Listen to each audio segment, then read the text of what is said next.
The candle had burned down to a stub when she heard the floorboard creak outside her door.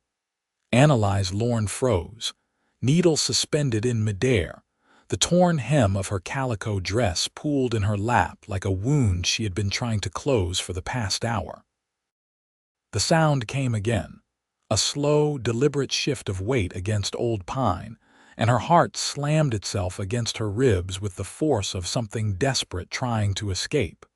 She had been careful. She had locked the front door of the boarding house, wedged a chair beneath the handle of her room, told herself 100 times that no one in Cutter's Creek knew where she had gone after the courthouse mess. She had been wrong about that before. She had been wrong about a great many things. She set the dress down and reached for the small kitchen knife she kept on the nightstand, the one her mother had given her the morning she left Missouri with nothing but a carpet bag and a bruise turning violet along her jaw. Her fingers closed around the wooden handle. The candle stuttered. Wax ran down the brass holder and pooled on the window ledge like something bleeding, and the shadow beneath the door shifted. Then nothing. Silence so thick she could hear her own pulse. She waited a full minute, maybe 2, and then she heard it. The sound of boots retreating down the hall, slow and unhurried, as if whoever owned them had all the time in the world and no fear of anyone catching them. Not the quick step of a drunk stumbling to the wrong room. Not the nervous shuffle of a woman checking on a neighbor. Heavy, purposeful, male, she did not sleep the rest of that night. When dawn finally leaked through the gap in the curtains, and the roosters in the yard behind the livery started their racket, she unlocked her door and opened it a crack, knife still in hand. The hallway was empty. The floorboards showed nothing. But when she looked down at the threshold, she found it. A folded length of fabric, pale blue cotton printed with small white flowers, the kind of cloth that would have cost nearly $3 at the dry goods store on Main Street. It was folded with unusual care, almost military precision, and on top of it sat a spool of white thread and 2 bone buttons. She stood there in the doorway of her rented room in the Holloway boarding house in Cutter's Creek, New Mexico Territory, in the year 1882, and stared at that fabric like it might explain the shape of the whole confusing world to her. It did not. But it was the beginning of the most significant mystery of her life, and the beginning of everything that came after. To understand how Annalise Lorne came to be mending a dress by candlelight in a border town boarding house in the middle of a New Mexico night, you had to go back 3 weeks, to the morning her previous life ended on the steps of the Doña Ana County Courthouse. She had been married to Gareth Pryor for 4 years. 4 years during which she had learned, with careful and painful precision, exactly what kind of man he was beneath the charming surface. He was a banker's son from St. Louis with good teeth and a practiced smile, and he had courted her with flowers and scripture verses copied onto cardstock in his neat hand. She had been 22 and newly orphaned, her father dead of a lung ailment and her mother buried the winter before, and Gareth had seemed like the solid ground the world had taken from her. He was not solid ground. He was a trapdoor. The secrets came out slowly. First the drinking, then the debts he had hidden from her, then the way his temper moved behind his eyes like weather changing before a storm. She had tried to be the kind of wife who made peace, the kind who found the corner of a room and made herself small. Then she found the letters. A packet of them bound with a red ribbon in the locked drawer of his writing desk. Letters to a woman in Las Cruces that made clear the nature of their arrangement, and also made clear that Gareth had been diverting funds from the land trust her father had left her, the one thing that was legally hers, the one inheritance she had carried into the marriage like a seed she had hoped to someday plant. The lawyer she had consulted in private had not been encouraging. This was 1882 in New Mexico Territory. A married woman's property was still largely considered her husband's property under the laws that mattered to judges. But fraud was fraud, and forgery was forgery, and Gareth had committed both with the kind of confidence men had when they believed consequences were for other people. The trial had lasted 2 days. The courtroom had been packed. Gareth's father had hired a man from Santa Fe who spoke in polished sentences and implied, repeatedly and with practiced subtlety, that Annalise was an unstable young woman with a history of nervous episodes. She had sat very still in the witness box and answered every question in a clear voice and looked at the jury the whole time. She had dressed carefully, said nothing that was not the direct truth, and quietly won.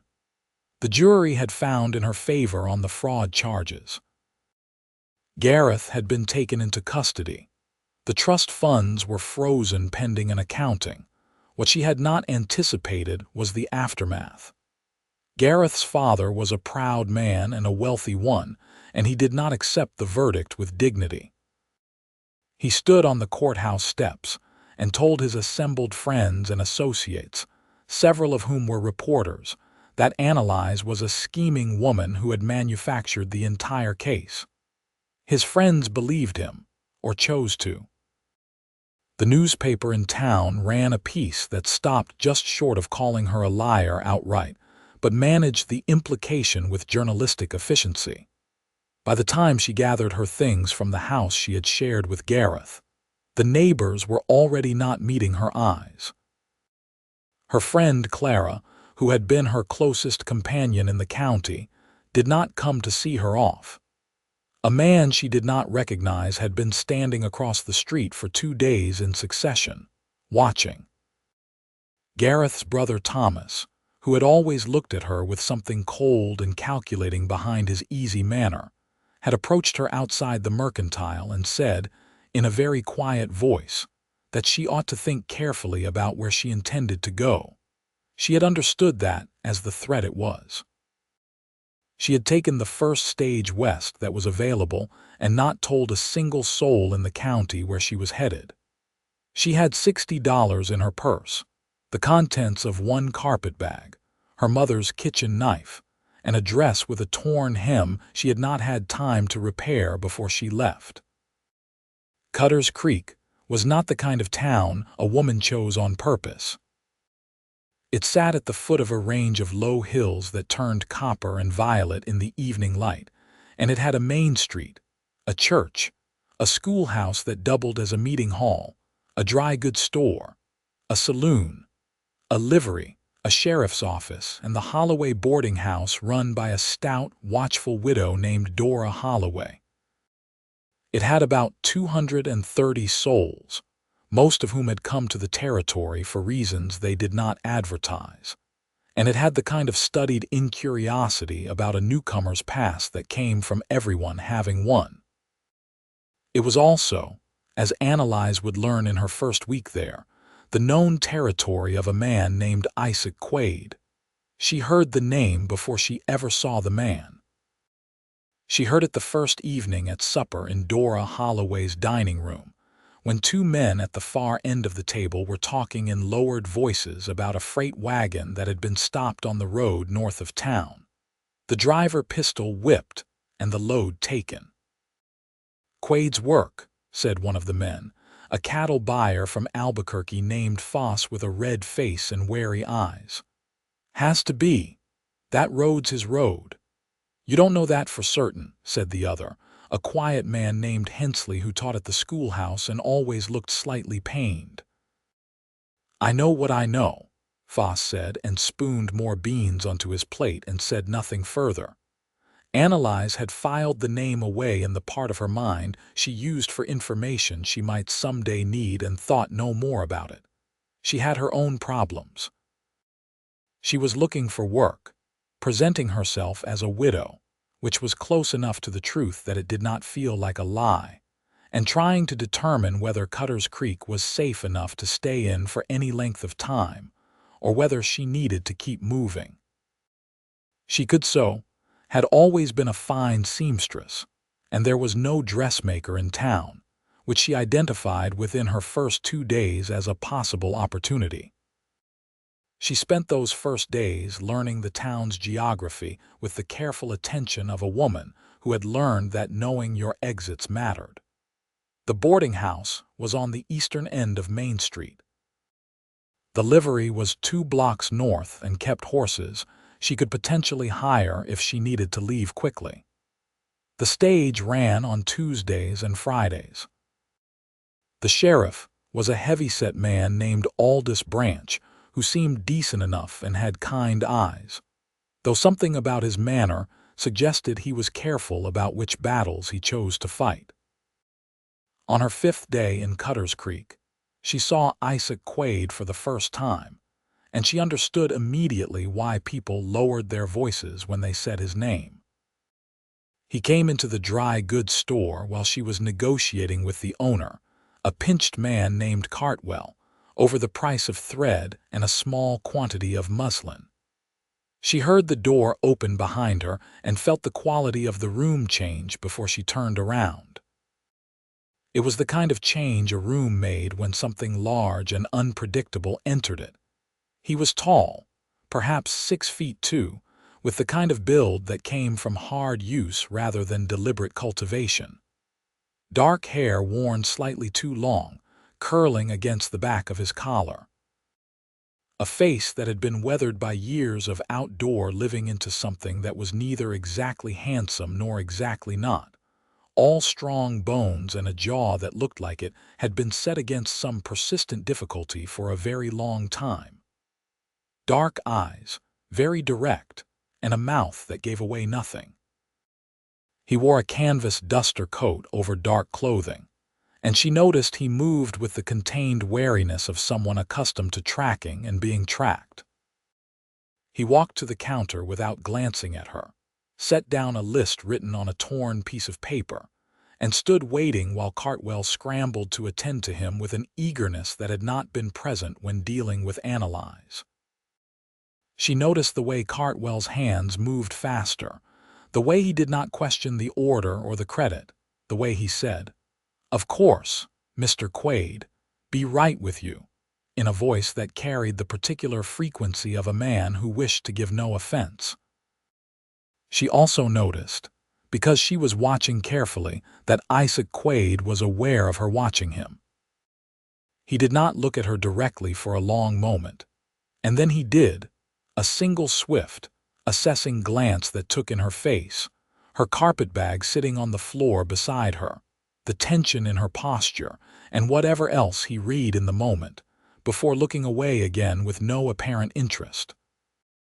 She finished her negotiation with Cartwell, took her thread, paid her money, and left.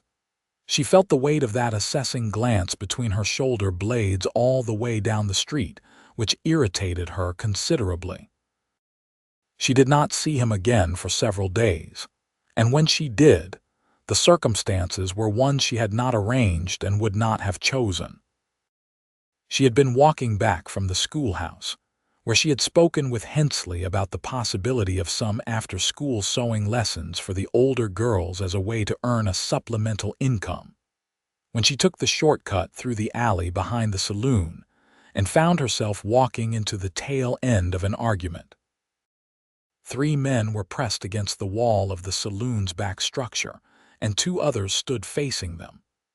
One of the 2 was a man she recognized as a deputy, a young fellow named Cord who was new to the job and wore his badge with visible anxiety. The other was Isaac Quaid. The 3 against the wall were large, rough-looking men she did not know, and the conversation had clearly arrived at its final point before violence or submission. She stopped walking. The sensible thing was to back up quietly and take the long way around. She was very aware of that. She was also aware that the deputy's hand was shaking on the grip of his holstered pistol, and that Isaac Quaid's back was partially to her, and that one of the 3 men against the wall had a knife in his hand that neither the deputy nor Quaid appeared to have noticed yet, because their view of it was blocked by the angle of the other man's body. She said, very clearly and loudly, "Excuse me, there is a knife." The effect was immediate. Quaid moved faster than she had expected any large man to move, catching the knife holder's wrist before the blade completed its arc, applying pressure she could not quite see but whose effect was obvious from the sound the man made, which was brief and pained. The deputy found his nerve and drew his weapon. The other two men decided quickly that they had other places to be. It was over in less than a minute. The man with the knife was on the ground nursing his wrist, and Quaid was putting handcuffs on him with the shaky triumph of a young man who had just survived something he would tell stories about. Isaac Quaid had stepped back from the action and was now looking at Annalise with an expression she could not fully parse. "You could have been hit," he said. It was not gratitude exactly. It was also not a reprimand. It was something in between, delivered in a voice that was low and rough-edged, like gravel underwater. "I was not, though," she said. He looked at her for another moment, that direct, comprehensive look that she was beginning to recognize as characteristic of him. Then he turned and walked away without another word. Deputy Quaid thanked her with genuine warmth and told her she had done a brave thing. She said it had simply seemed necessary and went back to the boarding house and sat on the edge of her bed for a while, thinking about the way Isaac Quaid moved in a crisis, which was not like a man who had learned violence but like a man who had lived inside it long enough that it had become a reflex. She thought about the knife and about how she had spoken without calculating whether she should. She thought also, more quietly and with some effort to suppress the thought, about his eyes, which were very dark and which had held, in the single moment after she had called out the warning, something she could only call surprised. She told herself, this was not important information. It became harder to maintain that position as the days continued. She had begun her sewing enterprise with some success.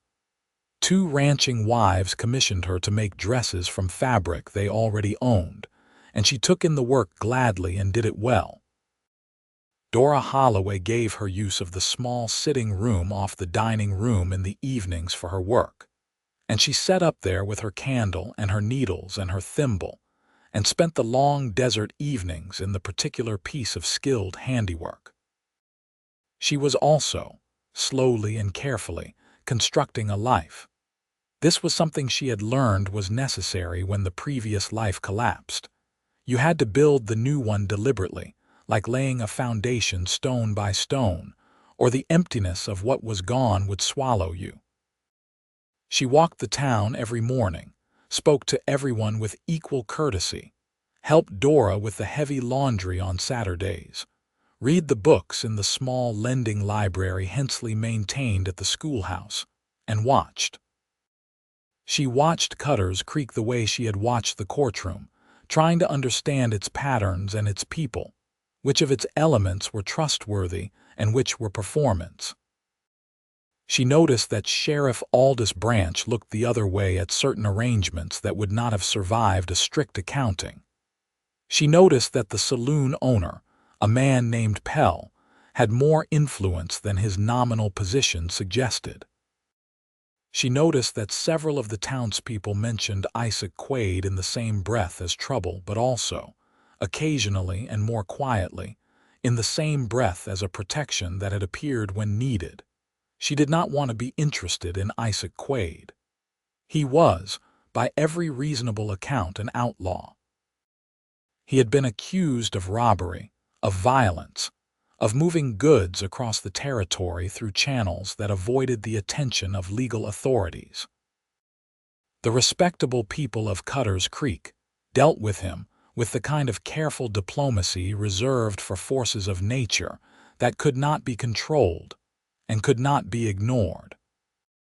She understood that he had a camp somewhere in the hills north of town, that he had a small number of men who rode with him, that he had been a problem for several of the larger ranching operations in the territory, and that the specific nature of his transgressions was the subject of considerable local debate and mythology.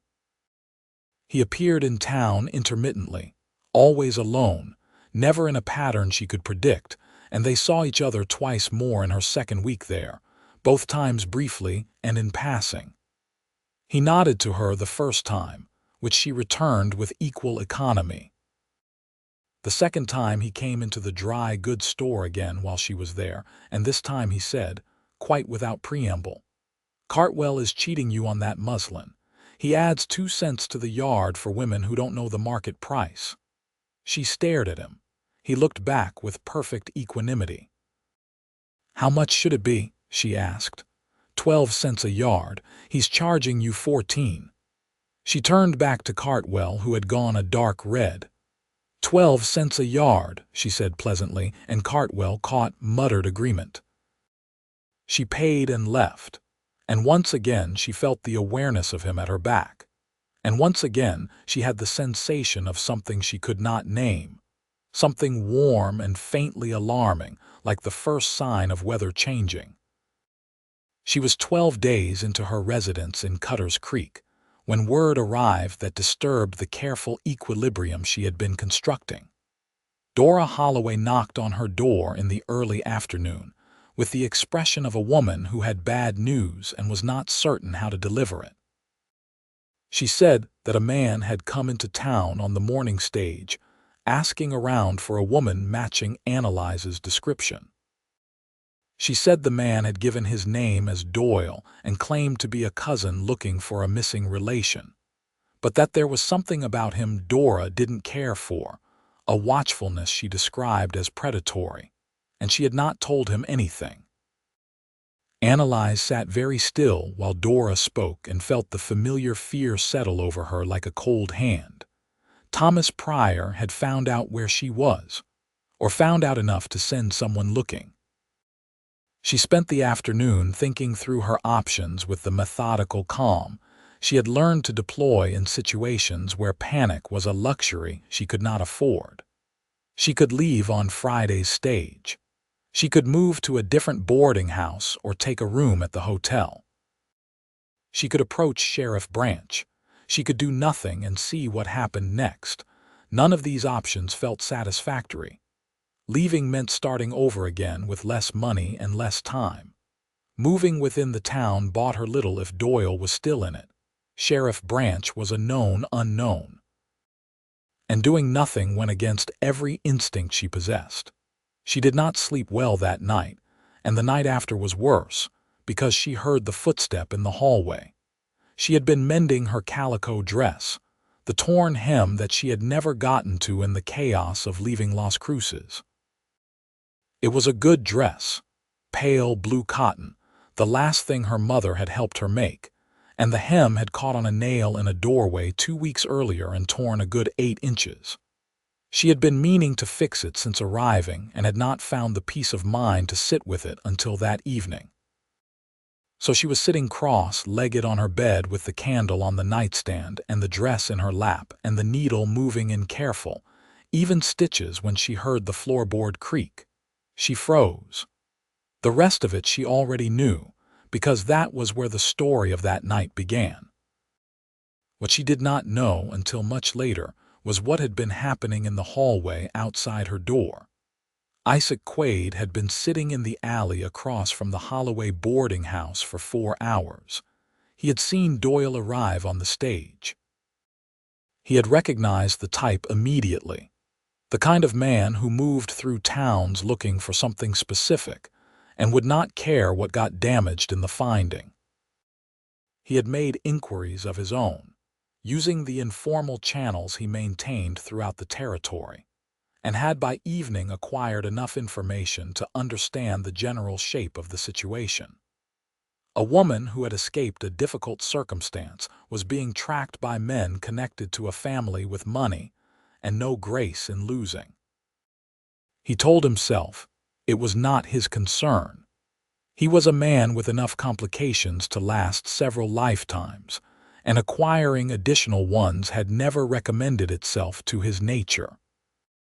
He had been moving around this territory for 8 years, in a condition that was something between freedom and exile, and he had learned to keep himself at the edge of other people's stories, rather than the center. But he had also spent 12 days noticing Annalise Lorne. He had noticed her the first time in Cartwell's store, the way she stood her ground in a conversation about thread as if she was prepared to defend it in a court of law. He had noticed her in the alley behind the saloon, where she had done the thing that startled him more than most things, which was speak up at the precise moment when speaking up made the difference. He had noticed the way she walked through the town with the attentiveness of someone learning a landscape by heart. He had noticed her eyes, which were a light grayish green, and which had a quality of steady evaluation that he associated with people who had survived things by paying attention. He had left the dry goods store after the muslin incident, annoyed with himself for having spoken, because speaking had been unnecessary and involvement was what he was trying to avoid. He had sat in the alley for 4 hours with that same internal argument, and eventually resolved it the only way his nature ever resolved such things, which was by doing what seemed necessary and thinking about it afterward. He had gone into the boarding house through the back entrance, which he had identified in his first week of knowing the town. He had moved through the downstairs quietly, satisfying himself that Doyle was not there, and had gone up the stairs and down the hallway with the specific intention of confirming that the woman in room 4 was all right. He had not expected the sound of her moving inside. He had stopped outside the door. Through the thin wood he could hear, faintly, the sound of something domestic, the small repeated sound of a needle being drawn through fabric, and he had stood there in the dark hallway of a stranger's boarding house at midnight, and felt something shift in the architecture of his chest that he did not have language for, and was deeply uncomfortable about. He had left, and then he had stood in the alley for another hour thinking about the situation and about himself, and about the fact that she was a woman alone in a town where someone was looking for her with intentions that were certainly not kind, and he had made a decision. He had a cache of goods he had taken some months back from a freight wagon he was not going to think too carefully about the ethics of. Among the items were several bolts of fabric, quality cotton, had been meant for a dry goods store in Socorro. He had sold most of it, but he had kept some because it seemed a waste to let Cartwell have it, and he had a vague sense that it would find a use. He went back to his camp in the hills and returned before dawn. He folded a length of pale blue cotton printed with small white flowers, the best piece he had, and placed it at her door with a spool of thread and 2 bone buttons he had picked up at the dry goods store some weeks ago for reasons he had not examined carefully. Then he left, and felt moderately disgusted with himself the entire way back up into the hills. Annalise spent the morning of that day in a state of sustained bewilderment. She carried the fabric inside and unfolded it on her bed and ran her hands over it, and the quality was evident, far better than anything Cartwell stocked, soft and evenly woven with a beautiful print. $3 at least, possibly more. She looked at the spool of white thread and the buttons and thought about who might have left them. The candidates were few. Dora Holloway was the only person who knew her room number, and this did not seem like Dora's style. The few people she had begun to know in town, the schoolteacher Hensley, the 2 ranching wives, the woman who ran the church bazaar, none of them seemed likely. They were kind in their way, but also carefully maintaining their distance from a newcomer whose full story they did not know. She thought about the footstep in the hallway, and she thought about Isaac Quaid, and she sat very still for a long time. She put the fabric away and went to find Dora Holloway and asked her, with careful indirection, whether the boarding house had a back entrance. Dora gave her a sharp look. "Why?" Someone left fabric at my door last night. I am trying to understand how they got in. Dora's expression shifted through several stages of interpretation. There's a back door, she said finally. I lock it at 9, but the lock's not much. That was enough. The question was what she intended to do with the information. She spent the day in consideration and the evening in practical activity, taking out the pale blue cotton and beginning to cut it for a new dress, a better one than the calico with its mended hem. The fabric fell under her scissors with a pleasure that was almost physical, the particular satisfaction of good material behaving as it should. She worked at the table in the sitting room and let herself be absorbed in it, which was easier than thinking about the complicated thing happening at the edge of her understanding. Dora came in at 8 o'clock with tea and sat for a while watching her cut. Then Dora said, "That man Doyle left on the evening stage." Annalise set down her scissors. "When?" "Around 4 this afternoon. Rode out toward the stage stop, and I confirmed with the driver this evening that he was on the northbound run." Annalise breathed for a moment. "Do you know why he left?" Dora's expression was complicated. "Somebody told him to," she said. "I don't know who. I heard it from Pell, who heard it from the deputy, who was not entirely clear on the details. But apparently someone made it plain to Doyle that he would be better served conducting his business elsewhere." Annalise thought about this for a long time after Dora left. Then she finished her tea, folded her fabric carefully, and went to find Isaac Quaid. She did not know where his camp was. She knew it was north of town in the hills, which was a description that covered a great deal of ground. What she knew was that he appeared in town with an unpredictable frequency that suggested he was in the area more than he was visible, and she trusted that if she put herself in the obvious places, he would eventually appear. She went to the dry goods store in the morning and spent twice as long as necessary selecting thread. He was not there. She walked slowly through the main street in the afternoon and paused at the livery for a conversation with the old man who tended it, a fellow named Gruff who talked about horses with the passionate specificity of someone for whom they were the most interesting subject in the world. No Quaid. On the second day, she was coming back from the post office, where she had sent a letter to the lawyer in Las Cruces updating him on her current direction without specifying the town, when she turned a corner and nearly walked directly into him. He stepped back. She stepped back. They looked at each other. "I was looking for you," she said. Something moved in his expression that was very brief and then was not there. "Why?" he said. "To thank you." A pause. "For what?" "For the fabric, and for whatever you said to Doyle to make him leave." He was quiet for a moment that she found it difficult to interpret. He looked down the street and then back at her with that characteristic directness that she was becoming aware she found more reassuring than alarming, which was its own kind of revelation. "You don't know that it was me," he said. "No," she agreed, "but I think it was."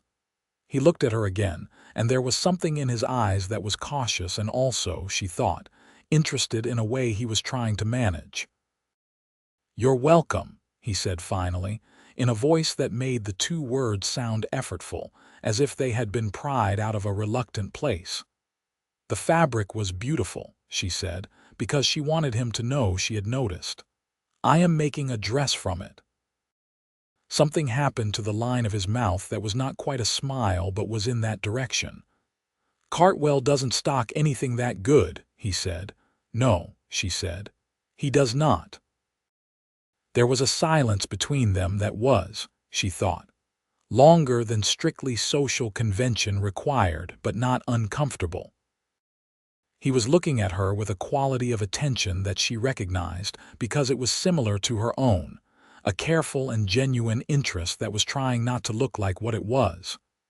"If Doyle comes back," she said, "or if he sends someone else." "He won't," Quaid said.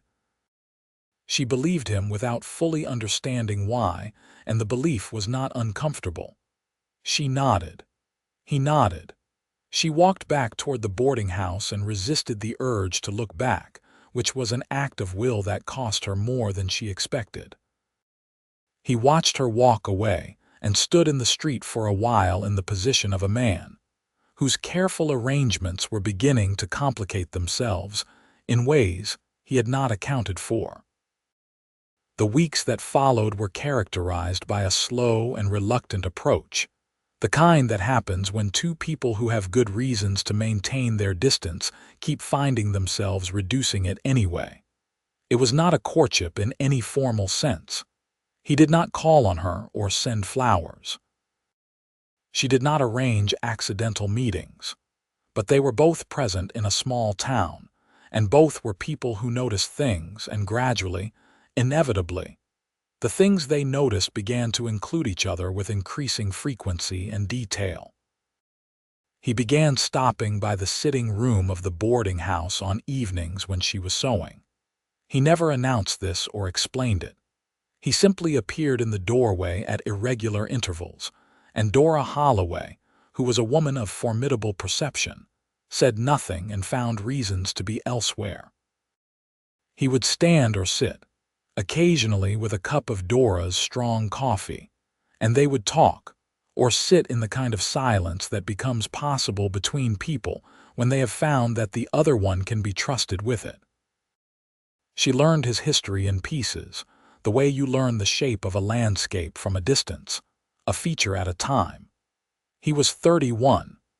He had been born in Kansas and had come west at 19 after his family's farm failed in a drought that took everything they had built over 3 generations. He did not talk much about the intervening years, but she could read the shape of them in the things he mentioned, and the things he carefully did not.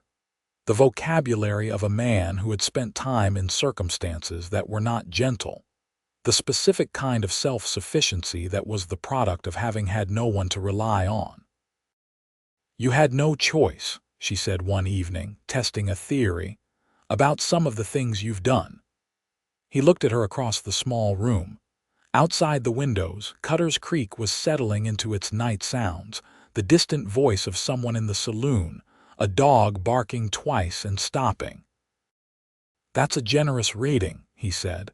"It's the reading that seems most accurate," she said, "given what I know." "You don't know very much." "I know more than you think," she said, "and what I know does not suggest someone whose choices were unlimited." There was a long silence.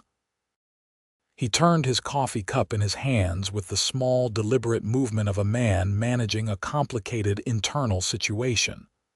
"I've done things," he said finally, "that I'm not going to excuse.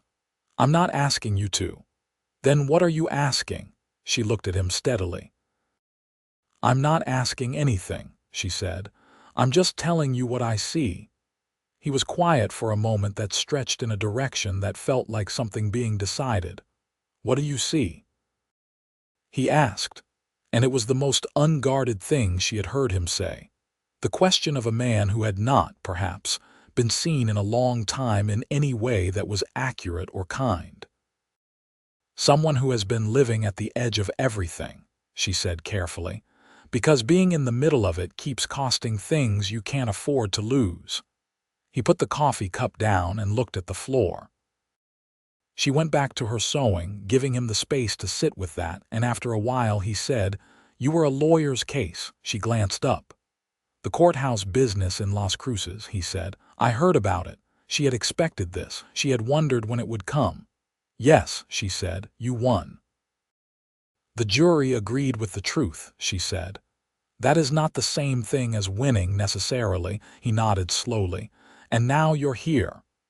"Now I'm here," she agreed. "Starting over. Are you staying?" She looked up at him and found him watching her with an intensity that was careful and real and was doing nothing to hide itself, which was unusual for him. And she felt the flutter of something she was not going to name yet, but that she recognized. "I think I might be," she said. He did not say anything to that, but something in the line of his shoulders shifted. a small, barely perceptible easing, like a door that had been braced against a storm settling back into its frame when the wind drops. October arrived and brought with it the particular beauty of a New Mexico Territory autumn. The cottonwoods going gold along the creek bed, the air sharp and clean in the mornings and warm in the afternoons. Annalise's sewing business had developed to the point where she had more commissions than she could comfortably manage alone, and she had begun teaching 2 afternoons a week at the schoolhouse. The older girls learning basic stitching and garment construction with a seriousness that she found genuinely touching. She had begun to feel the particular weight of a place starting to become home, something she had not felt since before her marriage, since before the years of careful smallness. She was also, with increasing difficulty, trying not to be in love with Isaac Quaid. She catalogued her defenses against this development with the thoroughness she brought to everything. He was an outlaw. His life was not compatible with the kind of settled existence she was trying to build. He had a dark past that he had not fully disclosed and that she could not fully know. He was prickly and difficult, and spoke in the minimum number of words required to convey meaning and sometimes fewer. He had never said anything that could be construed as romantic intention, had never touched her, had maintained at all times the careful physical distance of a man who was aware that certain boundaries existed for reasons. None of this was working as an argument. Because he had also, without comment or ceremony, repaired a loose step on the boarding house porch that she had mentioned catching her skirt on. He had brought her a book from somewhere, a well-used copy of a novel by George Eliot, because she had mentioned in passing that she liked to read. He had sat with her on 3 separate occasions while she worked on the pale blue dress, and on the last of those occasions, she had shown him how the pattern pieces fit together, and he had listened with the attentiveness of someone who was genuinely interested. And she had caught him looking at her hands while she explained, and the expression on his face had been something she felt in her chest like a bell being struck. She was in love with him. This was inconvenient and probably unwise and also completely true, and she decided with the practical honesty that was fundamental to her nature that she was going to have to acknowledge it rather than continue the exhausting project of pretending otherwise. What she had not calculated was whether he was in love with her. She thought about it with the same methodical care she brought to everything, assembling evidence and considering it. The evenings in the sitting room, the book, the step, the fabric at her door, which remained the thing she returned to most often. The fact that a man who kept the world at arm's length had stood in a dark hallway at midnight listening to her so and then, instead of walking away and staying away, had come back before dawn with a gift. She could not read it with certainty. She decided she was going to have to ask. This was considerably more frightening than the courtroom had been, and the courtroom had been quite frightening. She chose the evening of the first week in November, when the dress was finished, when the pale blue cotton was a completed and beautiful thing that she had hung on the hook behind her door, and sometimes looked at with satisfaction. She put it on that evening, the first time she had worn it, and went into the sitting room where he had arrived an hour earlier in his usual unannounced fashion, and was drinking Dora's coffee and appearing to read the newspaper in a manner that did not quite suggest actual reading. He looked up when she came in and looked at her for a long moment without speaking. "Well," she said, "it came out rather well, I think." "Yes," he said. His voice had a quality she had not heard in it before. She sat down across from him and folded her hands in her lap and looked at him steadily. "I want to ask you something," she said, "and I would like an honest answer." Something in him went very alert. "All right," he said. "The night you stood outside my door," she said, "when I was mending. What were you going to do if I had opened it?" He was quiet for a very long time. She waited, because she had learned that he needed time to approach certain things, that he came at the important questions sideways the way an animal approaches something it wants and is not certain of. "I don't know," he said finally. "I think you do," she said quietly. He set the newspaper down. He looked at her, and the look was the most unguarded she had ever seen him, all the careful management gone for a moment. And what was underneath, it was something she recognized because it matched something in herself. The particular yearning of a person who had been alone for a very long time and had found, unexpectedly and inconveniently, a reason to stop being alone. "I wanted to know you were all right," he said, "and the fabric. I wanted to give you something." He stopped. "You were fixing a dress that was already worn out. You deserved better." She felt the warmth move through her like afternoon sun moving through glass. "Isaac," she said, and it was the first time she had used his name and he heard it, she could see him hear it.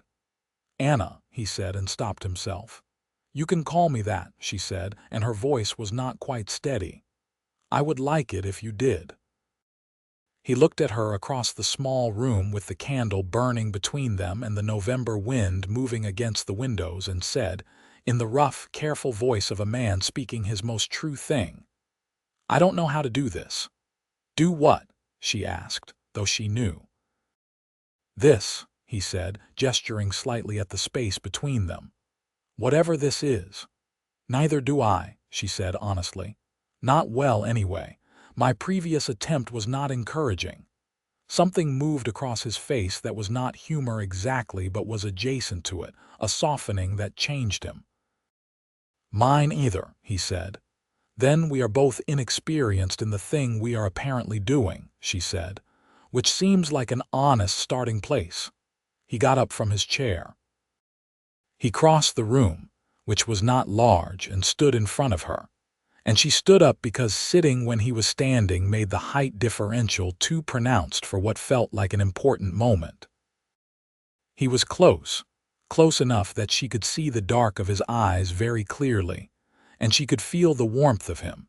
And she thought about how careful he always was, how controlled, and she was conscious of something that was her own wanting him to stop being so careful. He lifted his hand and very gently touched her face, just his fingertips against her cheek, the most tentative touch she had ever experienced from someone his size, and she felt it like something seismic moving through still ground. "I've been trying," he said, "to stay out of this." "I know," she said. "I'm not good at—" He stopped. "At what?" "Staying," he said. The word came out with the weight of a confession. "I haven't stayed anywhere in a long time." She reached up and put her hand over his, holding it against her face. "I know what it is," she said, "to have the staying taken from you by circumstances, by other people's decisions." She looked at him carefully. "It does not have to be permanent, Isaac. Not staying is not the same as not being able to." He looked at her for a long time, and then he did the thing that she would remember afterward with a clarity that made everything else in that particular period of her life seem vague by comparison. He bent his head and kissed her, carefully at first, tentatively, the way he had touched her face, as if testing whether something would break. It did not break. She kissed him back with the directness that was fundamental to her nature, and felt him stop being careful, felt him settle into it like a man who has been standing against a wind for a very long time and has just found shelter. When they broke apart, she was slightly breathless, and he was looking at her with an expression she was certain no one had seen on him in years, because it was the expression of someone whose defenses had been set aside and who was, for this moment, simply present. "I have a dark past," he said. It came out with the quality of a warning. "I have a complicated recent past," she said. "We are even." He laughed. She had not heard him laugh before. A low sound startled out of him, and the effect on his face was remarkable.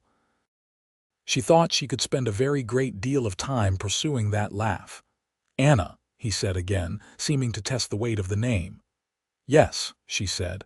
I don't want to be an outlaw, he said quietly and with more seriousness. I have not been figuring out how to stop, but I want to.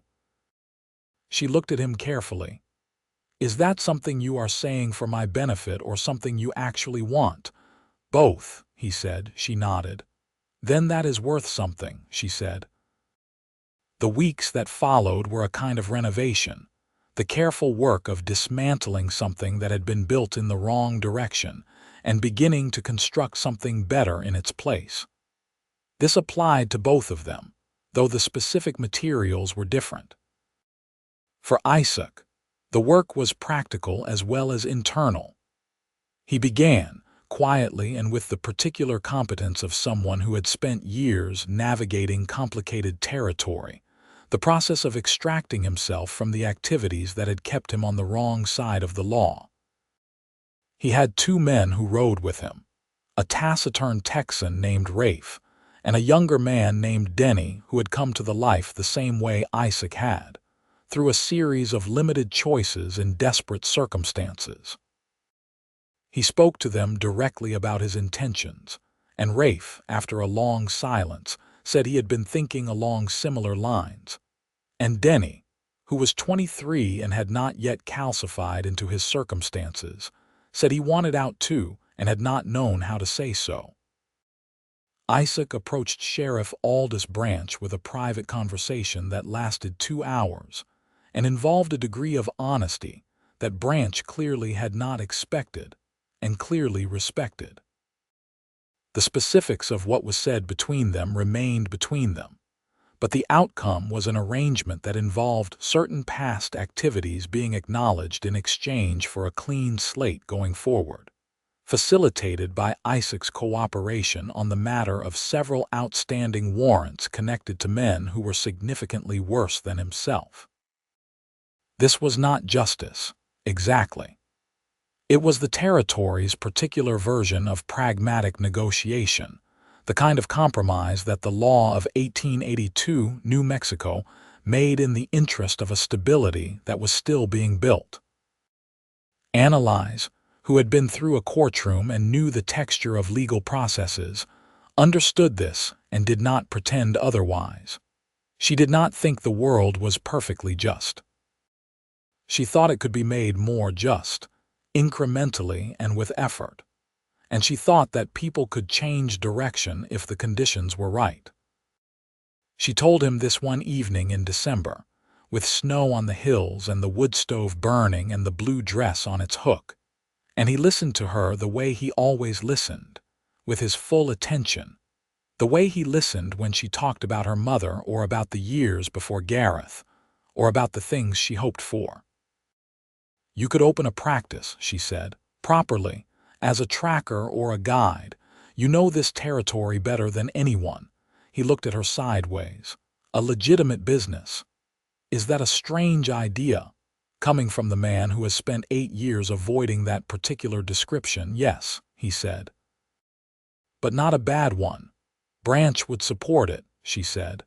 I have the impression he has been looking for an excuse to make this arrangement official for some time. He was quiet, turning the idea over. You have been thinking about this, he said. I think about things, she said. Yes, he said, and the way he said it was warm. You do. By the end of December, something had begun to form between them that was recognizable as a life, the kind built between 2 people who have decided, with full knowledge of each other's complications and past mistakes, to try. He spent less time in the hills and more time in the town. He took on 2 tracking contracts, one for the sheriff's office following a stolen horse trail north, one for a ranching family whose daughter had wandered off during a late autumn cattle drive and was found safe, cold, and thoroughly annoyed 3 days later in a canyon she had tried to shelter in. He was good at the work in a way that was evident and that people noticed. She continued her sewing. She expanded into making wedding garments after the wife of a rancher in the valley commissioned her to make a dress for her daughter. And the dress was so well made that 3 more commissions followed within a month. She realized, building something real. A trade, a reputation, a place in the geography of the town. She had not had this before. Not fully. She had been a wife in a house that was not hers and a woman trying to make herself fit into a life that had been designed by someone else. She had not known, until she built one herself, what it felt like when the life was her own design.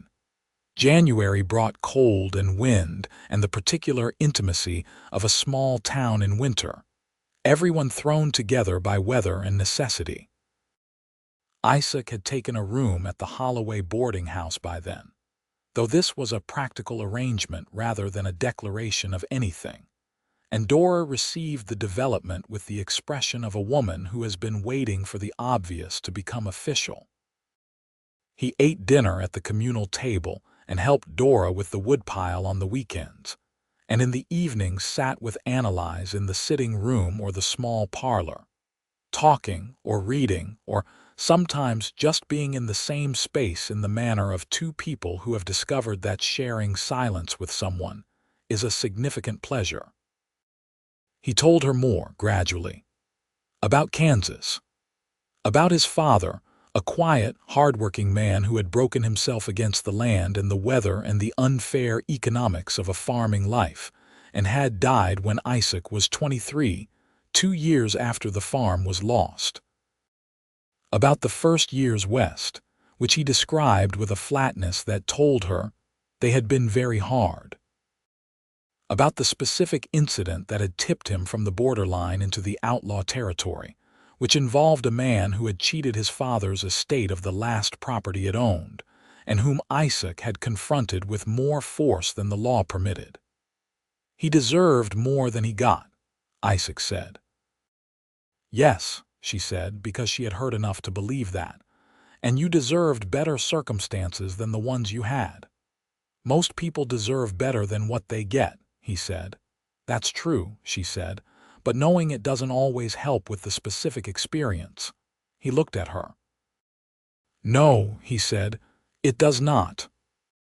She put her hand on his, the easy, natural gesture it had become, and he turned his hand over and held hers, and they sat like that for a while. And she thought about the arc of things, how a torn dress and a creaking floorboard and a length of pale blue fabric had brought two damaged, careful people to this moment. And she thought it was not the worst outcome she could imagine. In February, Thomas Pryor came to Cutter's Creek himself. She had been half expecting something of this kind. Doyle had gone back empty-handed, and Thomas was not a man who accepted that gracefully. He arrived not on the stage but on horseback, with two men she did not recognize but whose manner was the language she had learned to read. Hired, purposeful, and not gentle. She was at the schoolhouse when he arrived in town. Hensley came to find her with an expression of concern, saying there were men asking after her at the boarding house. She understood immediately and felt the cold clarity that had carried her through the courthouse return, that quality of being fully present in a crisis, all the ordinary noise of the mind going quiet. She sent Hensley with a message to Sheriff Branch and went back to the boarding house herself, walking at a pace that was neither hurried nor slow, thinking as she walked. Thomas Pryor was waiting for her in the parlor of the Holloway boarding house, with his two men behind him, and the expression of a man who believed he was holding all the useful cards. He was in his mid-30s, handsome in the way men from wealthy families could be when they had never suffered for anything, and he looked at her with a cold contempt that was not quite hidden by his surface courtesy. "Annalise," he said, as if they were old friends. "Thomas," she said, coming into the room and not sitting down. "You've made yourself quite the little life out here," he said, looking around Dora's parlor with performative assessment. "My father wants you to come back." "Your father," she said, "has no authority over me." "My brother, your brother is currently in custody on fraud charges," she said, "and will remain so for some time, I expect. I have no legal connection to your family. Whatever you want, Thomas, I do not have it and cannot give it to you." He stood up and the surface courtesy dropped, which she had expected.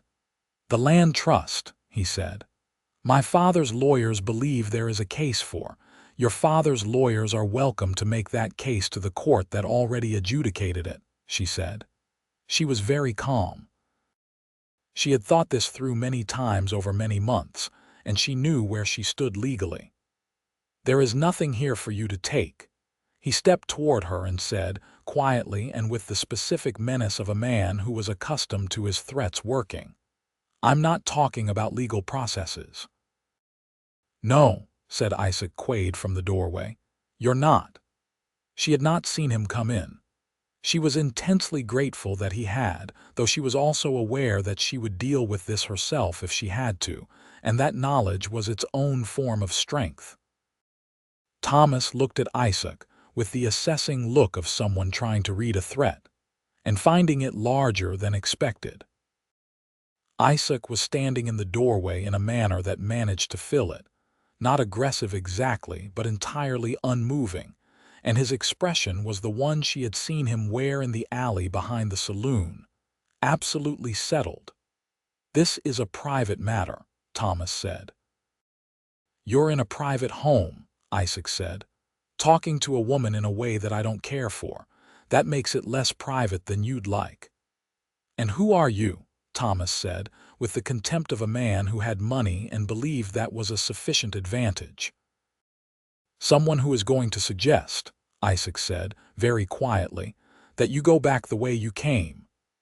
There was a silence in which Thomas Pryor calculated his options with the eyes of a man who had done that calculation many times and usually come out well. He looked at Isaac. He looked at his two hired men. He looked at Annalise, who was watching him with the steady attention of someone who has had to see difficult things clearly.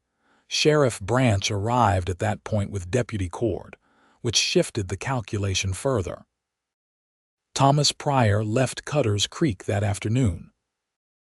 He left it with the controlled fury of a man who intends to return. But Annalise, who had been watching powerful men manage defeat for several years, thought that the cost-benefit of returning had just been made sufficiently unattractive that he probably would not. Branch confirmed, in a conversation the following day, that he had sent a telegram to the Las Cruces authorities noting Thomas's presence and stated intentions, which had the effect of placing the visit on official record.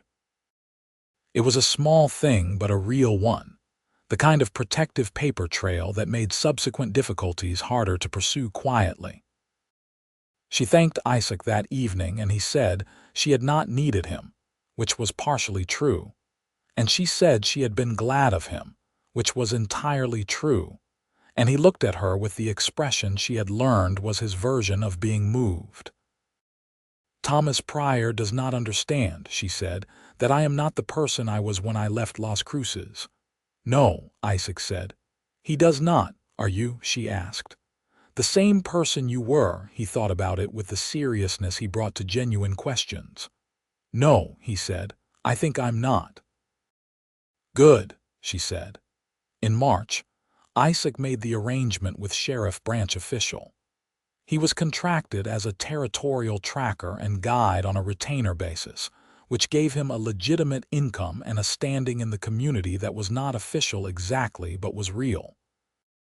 He was good at the work, and Branch knew it, and the community knew it. And there was something in the transaction that was both practical and quietly redemptive. A man finding a way to use the things he was good at in a direction that helped rather than harmed. Rafe had taken up a ranch hand position with a ranching family in the valley, and was, by all accounts, learning to enjoy being legal with the philosophical adaptability of a man who had never been deeply attached to his previous condition. Denny had left for Arizona, where he had a brother who ran a mining supply store and was willing to take him on. The spring of 1883 came with the particular insistence of Desert Spring, sudden and vivid after the gray months, the mesquite coming green and the creek running high with melt from the mountains. And Isaac Quaid stood on the boarding house porch one warm April evening and asked Annalise Lorne to marry him. He did it without particular ceremony, which was consistent with his character. He said her name and she looked at him and he said, "I want to stay. I want to stay here and I want to build something and I want it to be with you, if you'll have me." She looked at him for a moment that she suspected he found extremely long, though she was not drawing it out for his discomfort but because she wanted to be fully present in it. "Yes," she said. "Obviously, yes." He looked at her. "Obviously." "Isaac," she said, "I have been in love with you since February. I have been managing it with some difficulty, and you have been entirely too reserved about your own feelings for a man who leaves expensive fabric at women's doors in the middle of the night." He did that thing that was his laugh, the low, surprised sound, and stepped off the porch and came to her, and took her face in his hands with the gentleness she had always felt was the most important thing about him. That careful, deliberate gentleness in a man who could have been otherwise. "I left it in the morning," he said. "The middle of the night," she said firmly. "I heard you at midnight." He looked at her. "You heard me, the floorboard," she said. He was quiet for a moment that had embarrassment in it. "I thought I was quiet," he said. "You were very quiet," she said. "I had a knife, though." He looked at her with an expression that mixed several things at once: admiration, amusement, and something deeper and steadier underneath. "Of course you did," he said. She married Isaac Quaid in the Cutters Creek Church in June of 1883, in a ceremony conducted by the minister, Reverend Aldous, a narrow, earnest man who had come to the territory from Connecticut and had the slightly dazed quality of someone still adjusting to the scale of the landscape. Dora Holloway cried with the satisfied enthusiasm of a woman whose long-held view of the inevitable had been confirmed. Hensley attended and brought his young wife, who had come from Santa Fe in April. Sheriff Branch stood with Isaac as a kind of informal witness, and the entire event had the quality of a small town acknowledging that something right had happened. She wore the pale blue dress. He noticed. She saw him notice the moment she came down the aisle of the little church, saw his face do the thing it did when something moved him, the brief, unguarded instant before he managed the expression back to something more controlled. She smiled at him from 20 feet away, and he looked at her as if the specific fact of her walking toward him was the most significant thing that had happened in his adult life. Afterward, Dora Holloway served a supper that was wildly ambitious for the resources of a boarding-house kitchen, and Pell from the saloon contributed a case of bottles of the good stuff, and the evening turned into the kind of impromptu celebration that small communities produce when they are genuinely pleased about something, which was sufficiently rare that it warranted marking. They took the room at the end of the upper hall, the best room in the boarding house, while they determined what came next. This conversation happened on the morning after the wedding, both of them sitting at the small table in their room with coffee that Isaac had made on the wood stove, the warm June light coming through the curtains, and the quality of the silence between them comfortable in a way that felt new and also like something she had been waiting for without knowing its name. "There is land north of town," Isaac said, "along the creek tributary. I looked at it in April." She looked at him. "You looked at it in April?" "I was thinking about it, about buying land." "About building something," he said, with the careful minimalism he used when he was talking about things that mattered. "Yes." She looked at her coffee and felt warmth move through her that had nothing to do with temperature. "Tell me about it," she said. He told her. He had the information with the thoroughness of a man who had looked carefully: the acreage, the water rights, the quality of the soil, the exposure and the shelter. It was a good piece of ground, practical for what they needed, with a spring-fed stream and enough flat area for a house and outbuildings and, eventually, a kitchen garden. He had already spoken cautiously to the man who held the claim on it. "It would take most of what I have," he said.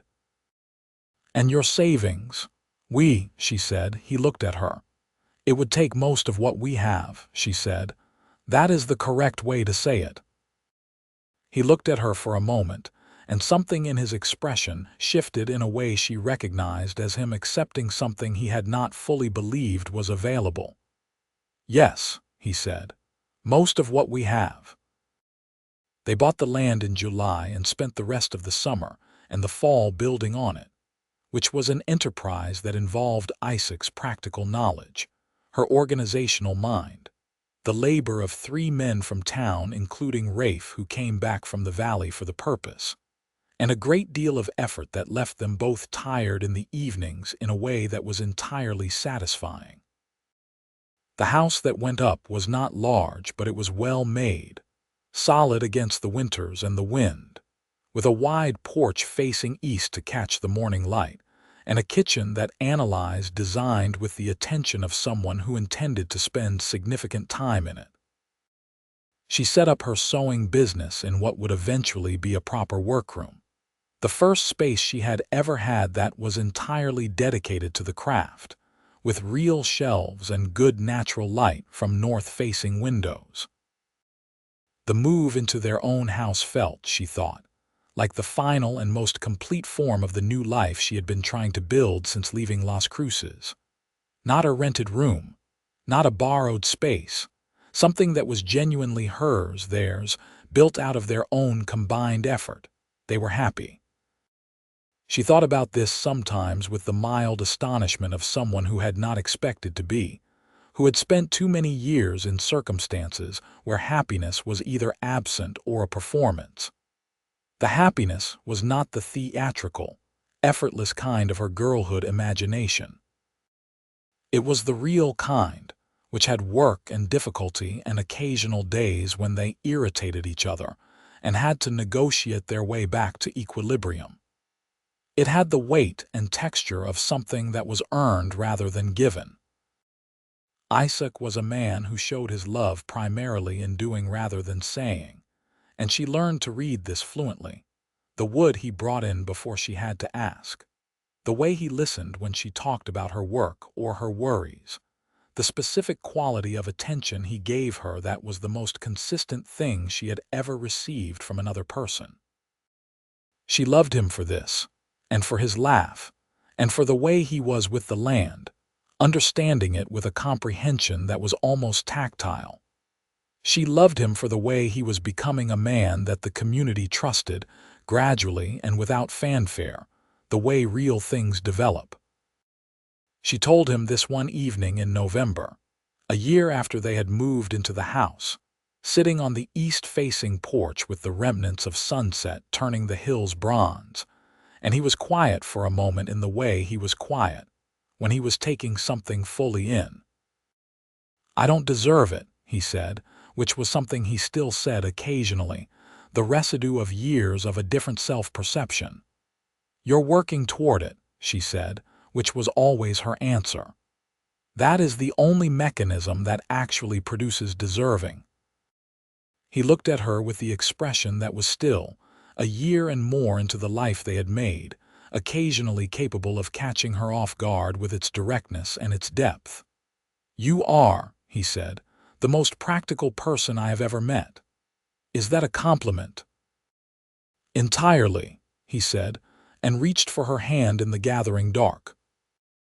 In February of 1884, she told him she was expecting a child, and the expression on his face was one she kept carefully, the surprise and then the flooding warmth, and he held her with a care that was so conscious of itself, so deliberate in its tenderness, that she had to put her face against his shoulder to hide the fact that she was crying.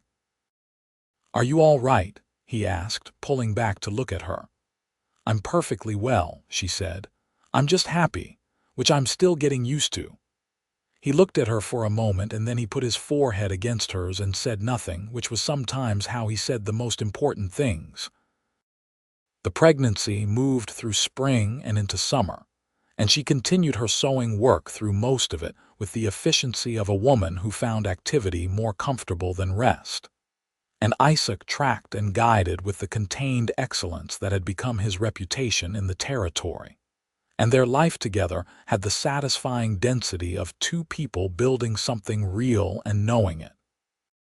The boy was born in late September of 1884, in the house they had built, with the assistance of the local midwife, a capable woman from the valley named Clara Fontaine, who had delivered half the children in the county and managed the event with the calm efficiency of deep experience. Isaac stayed close the whole time, in the way of a man who had no particular preparation for this, and was managing his own state of emergency with the same quiet control he brought to everything. When Clara put the baby in his arms, he stood very still for a moment with the expression of someone confronting something larger than expected. And Annalise, who was exhausted and exhilarated and watching him from the bed, thought that this was the clearest she had ever seen him, all the careful management gone, just a man holding his son in the September light. They named him William, after Isaac's father. William Quaid came into the world healthy and loud and remained both things with persistence. He was a child who engaged with everything around him with total investment, and he had Isaac's dark eyes and Annalise's quality of attention, and the combination produced a small human who was both observant and enthusiastic, which was an interesting household combination. Dora Holloway came to visit and held him and declared him a fine boy, and told them she had known from the beginning that they would do well, which she had not said at the time but which she clearly believed retrospectively. Sheriff Branch sent a gift, a small carved horse that he said he had made himself, and the workmanship suggested he was being truthful about this. Hensley and his wife brought a pie and stayed for supper, and the evening was the kind that small, good lives produce, unremarkable in its details and irreplaceable in its feeling. The years that followed were the best Annalise had ever lived, and she said this to Isaac one winter evening when William was 2 years old and asleep in the small room next to theirs, and the house was quiet with the particular depth of a cold night in the desert, and she meant it without qualification. But the best because of what was fundamental, because of who she was with and what they were building and the way they were building it, honestly and together. And because she had come through the courthouse and the stage and the dark hallway with the knife and the pale blue fabric and arrived at this, a life that was recognizably, completely, and entirely her own. Isaac, for his part, said less about it but showed it in the particular way that was his, in the careful attention he paid to their life together, the way he still sometimes looked at her when she did not know he was looking, the way he brought her wildflowers from the hills in April because he knew she liked them, the way he had taught William to say her name with deliberate, practiced emphasis, and then watched her face when William did it, waiting for the smile. She knew him now with the depth that came from years of paying attention. All the places where the dark past had left its marks, and all the places where it had not, and she loved all of it, the whole complicated man, without reservation. In the spring of 1887, she found out she was expecting again, and this time he was less surprised and no less moved, and held her in the kitchen with the morning light coming through the east windows and said, very quietly, "Thank you," in a way that she understood was for more than the immediate news. The second child arrived in October, a daughter this time, small and fierce and with Annalise's grayish-green eyes, and they named her Clara after the midwife, and also because it was a name that meant brightness, which seemed apt. William, who was 3, regarded his sister with the profound skepticism of a child who has not yet determined whether this development is in his interests, and then, over the course of about 2 weeks, fell as completely in love with her as everyone else in the house, which resolved the question to everyone's satisfaction.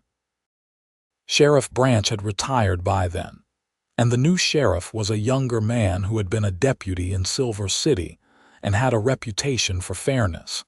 And he and Isaac had a good working relationship that continued the pattern Branch had established.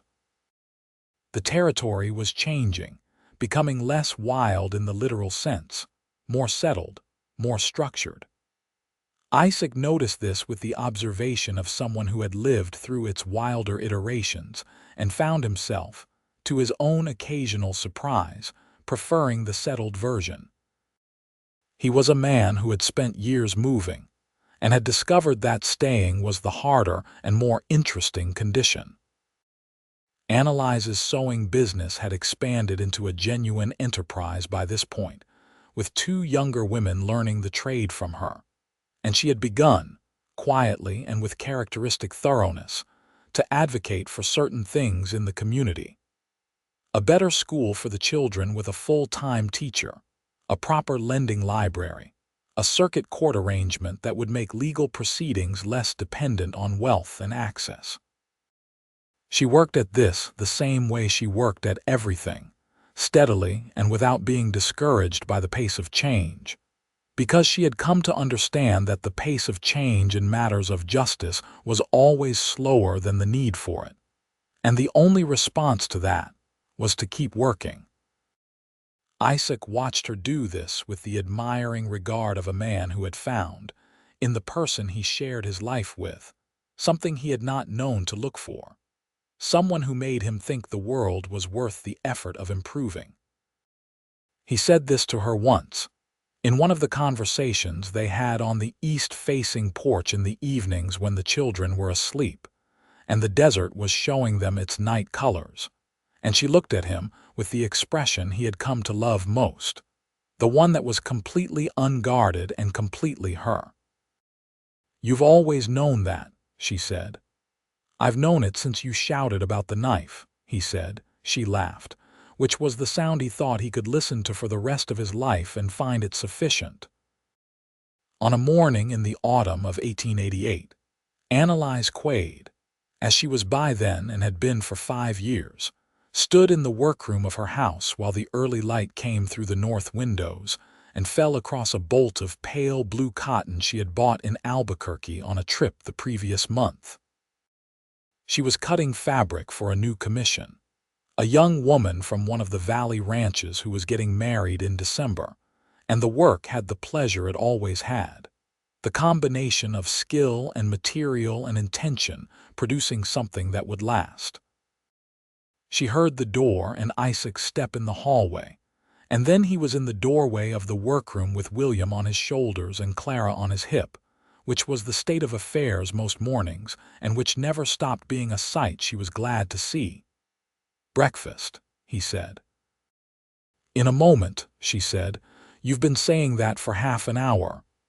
"I'm nearly done," she said. He looked at her with the expression that was, after 5 years and 2 children, and every good and difficult thing they had done together, unchanged from the first version of it she had seen, interested, direct, warm, a little disbelieving that this was the shape of his life, and entirely glad that it was. She set down the scissors and pulled the edges of the fabric together and came to him, and he shifted William off his shoulders with the practiced ease of a man accustomed to the logistics of small people, and she put her hand against the side of his face the way she had learned he liked, the gesture that was theirs, and he put his hand over hers and held it there. "You left good fabric at my door once," she said. He looked at her with the look that always arrived when she referred to that night, the look that still had a trace of the young man's embarrassment in it, the man who had stood in a stranger's hallway at midnight with his heart doing something inconvenient. "I did," he said. "It turned out well," she said. He looked at her for a moment that had the quality of their best moments, complete and unguarded and full of the real thing, and said, "Yes, it did." Outside the north window of the workroom, the light moved across the hills in long golden lines, and the creek ran clear in the distance, and the children made the noise that children make, and the workroom smelled of fabric and cedar and the good ordinary life of the house they had built together. He had not meant to stay. He had not meant to be known. He had meant to check that a woman was safe and leave as he had always left, without attaching anything to the moment that would complicate the leaving. She had opened a window on a different possibility. Not that evening. Not by asking for anything. Just by being there in the candlelight with her needle and her torn dress, and her kitchen knife, and the absolute self-possessed calm of someone who had survived things, and intended to survive more, and was going to do her mending in the meantime, and the sight of it through the thin wood of a door in a boarding house in Cutter's Creek had gotten into him in a way that nothing had gotten in for years, and he had never managed to get it out. He had not, in the end, wanted to. "Breakfast," William said with authority from somewhere behind him, and Clara made a sound of strong agreement, and Annalise laughed that laugh, and Isaac Quaid stepped back from the doorway into the warm and ordinary and irreplaceable morning of his life, and followed them all to the table.